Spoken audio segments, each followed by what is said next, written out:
स्वागत है आप सभी का अपने YouTube channel the vision science hub पे। रासायनिक अपक्रिया समीकरण जो चैप्टर था उसको कल के क्लासेस में कंप्लीट करा दिया गया है।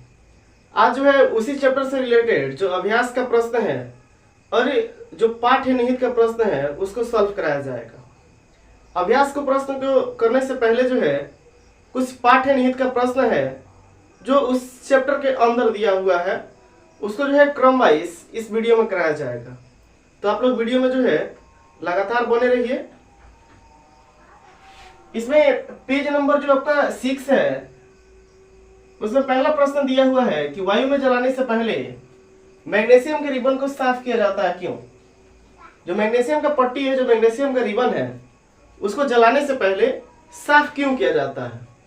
तो इसका स्पष्ट आंसर है कि जब भी मैग्नीशियम को खुले वातावरण में छोड़ दिया जाता है तो उसमें जो है मैग्नीशियम ऑक्साइड का परत बन जाता है, जिसकी वजह से मैग्नीशियम जो है ठीक से जल नहीं पाता है।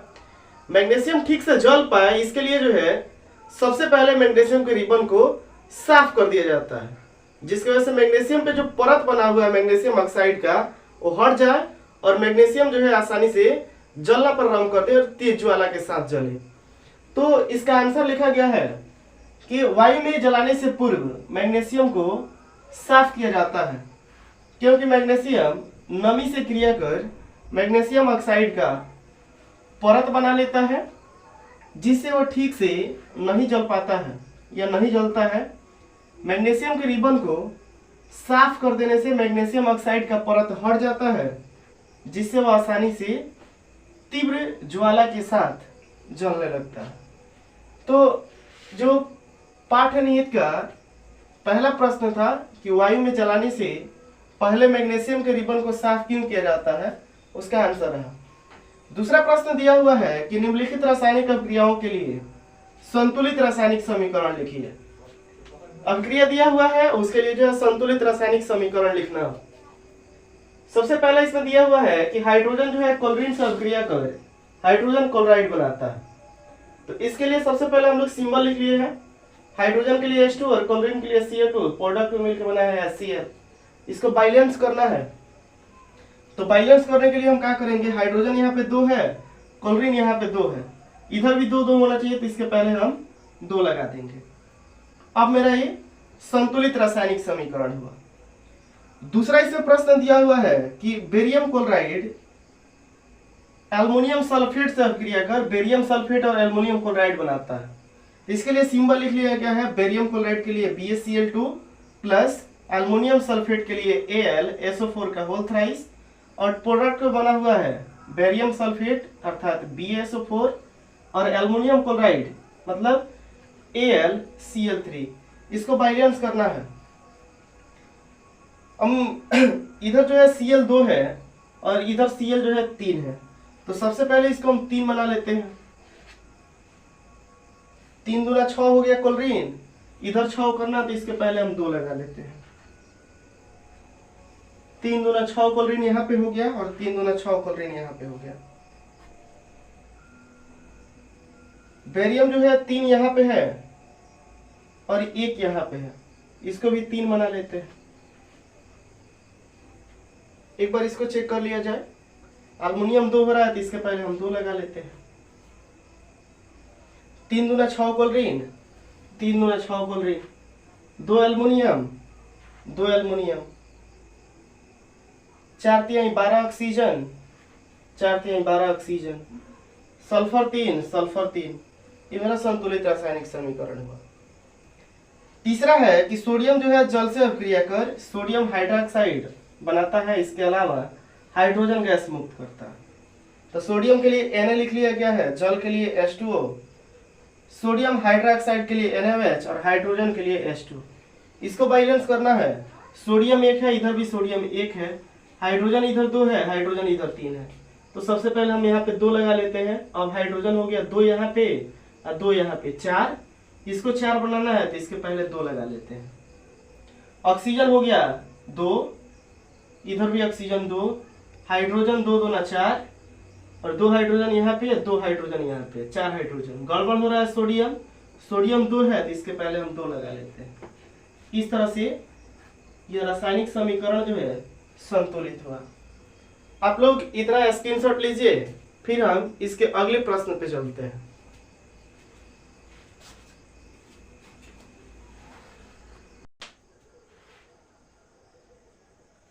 तो पेज नंबर 6 का जो है तीसरा प्रश्न है कि निम्नलिखित अभिक्रियाओं के लिए उनकी अवस्थाओं के संकेत के साथ संतुलित रासायनिक समीकरण लिखिए। इनकी अवस्था का संकेत लिखना है और उसके बाद से समीकरण को संतुलित करना है। वो सबसे पहला है, इसमें ए नंबर दिया हुआ है कि जल में बेरियम क्लोराइड तथा सोडियम सल्फेट के विलयन। बेरियम क्लोराइड दिया हुआ है और सोडियम सल्फेट दिया हुआ है। तो बेरियम क्लोराइड का सबसे पहले हम फॉर्मूला लिख लेते हैं कि बेरियम क्लोराइड मतलब BaCl2 plus sodium sulphate Na2SO4।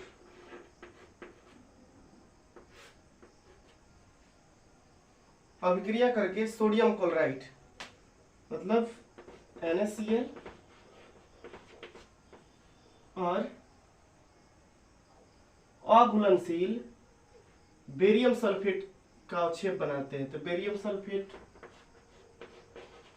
BaSO4 ये रहा है इसका संकेत।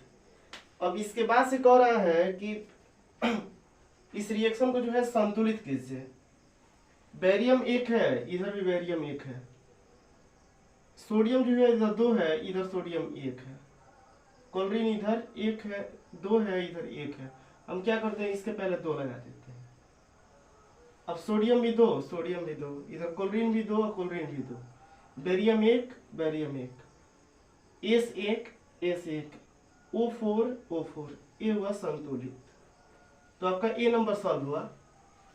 इसका बी नंबर कह रहा है कि सोडियम हाइड्रोक्साइड का विलयन हाइड्रोक्लोरिक अम्ल के विलयन से अभिक्रिया करके सोडियम क्लोराइड का विलयन तथा जल बनाते हैं। तो सबसे पहले सोडियम हाइड्रोक्साइड और फिर हाइड्रोक्लोरिक अम्ल। तो सोडियम हाइड्रोक्साइड का फॉर्मूला होता है NaOH प्लस हाइड्रोक्लोरिक अम्ल मतलब HCl। ये दोनों आपस में क्रिया करके बना रहा है सोडियम क्लोराइड मतलब NaCl प्लस जल, जल के लिए H2 हो गया। देखते हैं संतुलित है या नहीं है। सोडियम 1, इधर भी सोडियम 1, O1, इधर भी 1, हाइड्रोजन 1 और 1 2, और इधर भी हाइड्रोजन 2, क्लोरीन 1, क्लोरीन 1। रिएक्शन जो है ऑलरेडी संतुलित है। तो पेज नंबर 6 का जो है ये तीसरा प्रश्न था और तीसरा का ए और बी कराया गया। इसको आप लोग स्क्रीनशॉट लीजिए, फिर अगले प्रश्न पे चलते हैं। इसके बाद से पेज नंबर 11 का प्रश्न है। पेज नंबर 11 का पहला प्रश्न कह रहा है कि किसी पदार्थ X के विलयन का उपयोग सफेदी करने के लिए होता है।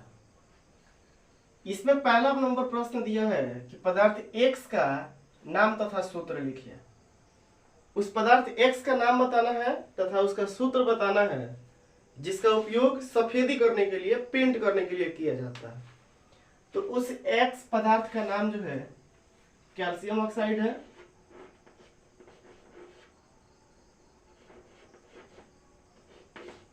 कैल्शियम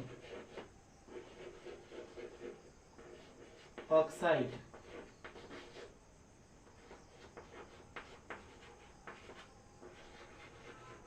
है। अब पूछ रहा है तथा उसका सूत्र लिखिए। तो कैल्शियम ऑक्साइड का सूत्र CaO होता है तथा इसका सूत्र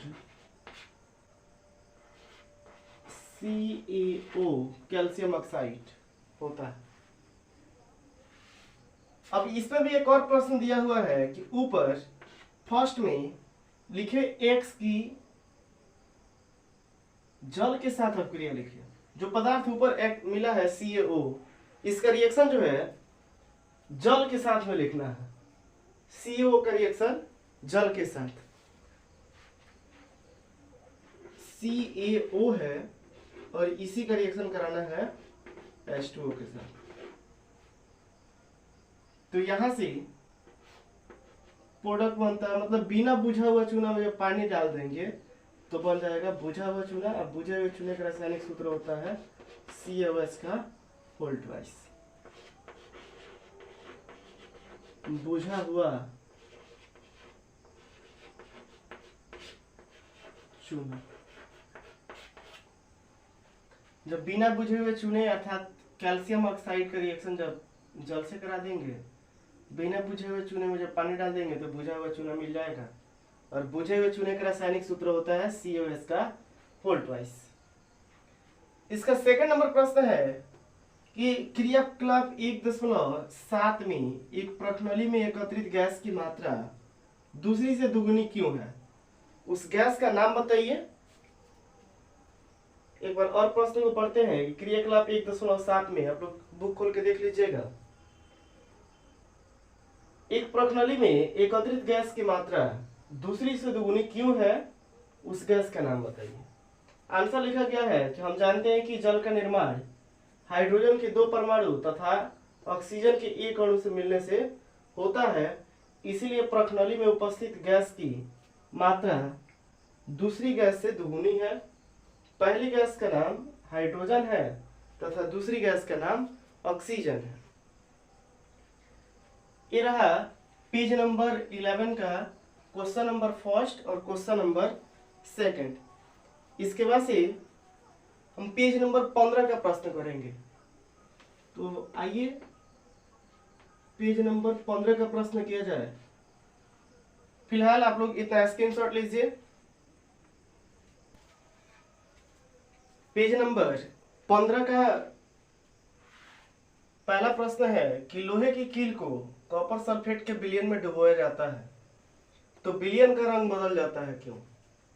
पेज नंबर 15 का पहला नंबर प्रश्न है कि जब लोहे की कील को कॉपर सल्फेट के विलयन में डुबोया जाता है तो विलयन का रंग बदल जाता है क्यों? इसका आंसर लिखा गया है कि जब कॉपर सल्फेट के विलयन में लोहे की कील को डुबाया जाता है तब विलयन का रंग बदल जाता है, क्योंकि आयरन कॉपर की अपेक्षा अधिक क्रियाशील होता है, जिसके कारण वह कॉपर को विस्थापित कर देता है। Fe+CuSO4, यहां से कॉपर को हटा दिया है आयरन, क्योंकि आयरन जो है अधिक क्रियाशील है इस कॉपर की अपेक्षा, और प्रोडक्ट के रूप में बना लिया है FeSO4। कॉपर सल्फेट का रंग नीला था जबकि फेरस सल्फेट का रंग जो है भूरा प्राप्त हुआ। तो क्वेश्चन नंबर फर्स्ट का आंसर था। इसके बाद से पेज नंबर 15 का ही सेकंड नंबर प्रश्न है कि क्रियाकलाप 1.10 से भिन्न द्विविस्थापन अभिक्रिया का एक उदाहरण दीजिए। जो क्रियाकलाप 1.10 में जो अभिक्रिया दिया हुआ है उससे अलग जो है विस्थापन अभिक्रिया का एक उदाहरण देना था। इसके लिए उदाहरण लिखा गया है यहाँ पे। NaCl का रिएक्शन जब सिल्वर नाइट्रेट से कराया जाएगा तो सिल्वर क्लोराइड और सोडियम नाइट्रेट प्राप्त होता है। इसी का तीसरा प्रश्न है कि निम्नलिखित अभिक्रियाओं में उपचयित तथा अपचयित पदार्थों की पहचान कीजिए। कि किसका अपचयन हो रहा है और किसका जो है उपचयन हो रहा है, इसका पहचान करना है। हमारे पास 2 रिएक्शन दिया हुआ है। सबसे पहला रिएक्शन है कि सोडियम जो है ऑक्सीजन से मिलके सोडियम ऑक्साइड का निर्माण कर रहा है। यहाँ पे सोडियम सिंगल दिख रहा, लेकिन प्रोडक्ट की साइड जो है इस सोडियम में ऑक्सीजन जुड़ा हुआ मिल रहा है। तो किसी तत्व में ऑक्सीजन का जुड़ना ऑक्सीडेशन कहलाता है।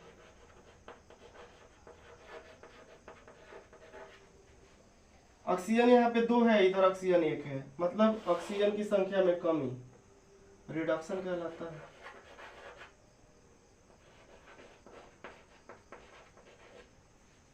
इसका दूसरा नंबर प्रश्न है कि कॉपर ऑक्साइड का जो रिएक्शन जब हम हाइड्रोजन से करा देते हैं तो कॉपर मिलता है और ये जल यहाँ से मुक्त होता है, CuO है, जबकि प्रोडक्ट की तरफ हमको सिर्फ Cu मिल रहा है। इसका मतलब कि यहाँ से ऑक्सीजन हट रहा है, तो किसी तत्व से ऑक्सीजन का हटना अवकरण कहलाता है, अर्थात रिडक्शन कहलाता है।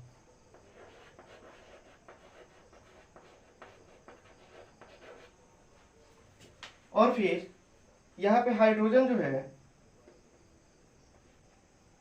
सिर्फ हाइड्रोजन तो यहाँ पे 2 है, लेकिन प्रोडक्ट की तरफ जो है एक ऑक्सीजन इसके साथ जुड़ा हुआ है, तो किसी तत्व में जो है ऑक्सीजन का जुड़ना ऑक्सीडेशन कहलाता है। ऑक्सीडेशन स्पष्ट है सबको? यहाँ से ऑक्सीजन जो है हट रहा था तो अवकरण हो रहा है, मतलब रिडक्शन, और इस हाइड्रोजन के साथ ऑक्सीजन जुड़ रहा है, मतलब किसी तत्व में ऑक्सीजन यदि जुड़ेगा तो उसका होता है ऑक्सीडेशन, उपचयन या फिर ऑक्सीकरण। तो आप लोग इसका स्क्रीनशॉट ले लीजिए, ठीक है।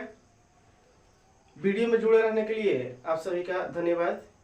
मिलते हैं अगले वीडियो में, और अगला वीडियो होगा अभ्यास का, जो भी इसमें प्रश्न दिया हुआ है उसको सॉल्व कराया जाएगा। आप लोगों का पुनः धन्यवाद।